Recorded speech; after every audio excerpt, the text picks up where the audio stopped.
I want to talk about the next generation because you were once somebody that was looking at social media and going through a transformative period in your life, like deciding, figuring out what you wanted to do.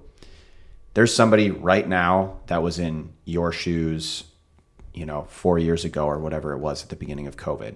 So the question is, what advice would you give to younger athletes or those starting out in the endurance space, particularly regarding mental toughness, motivation, discipline, perspective, etc.? So what advice would you give to the younger generation about the mental aspects? First is to love the process, love the journey. And I lose sight of that myself sometimes. Again, all the beauty lies in the journey and in the process of, again, any facet of life, whether that's fitness or just personal relationships. But the journey is where you learn the most about yourself. The journey is where you find yourself dealing with setbacks or failures, and how are you going to navigate that? Are you going to respond or are you going to react? And then also just start, just take that first step. I think a lot of people spend more time trying to figure out and think whatever it is they want to accomplish than the actual time it would take to do it.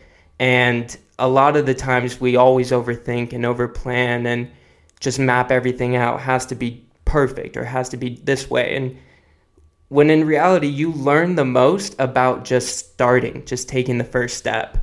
And I would say also just don't get caught up in overwhelming yourself, and because then you can really easily lead to burnout. So it really just comes down to step by step and enjoying every step along the journey. So learn to love the process. Sort of the one way that I like to think about that, because I'm very much the same way, is that a way that I like to think about that is that the destination is the journey.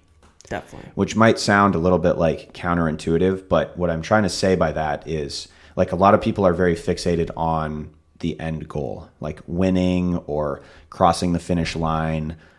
For example, if I want to take it back to the example that you gave from earlier about the 100-mile race, the destination, you will experience the most fulfillment and the most growth if you learn that the destination is the journey itself.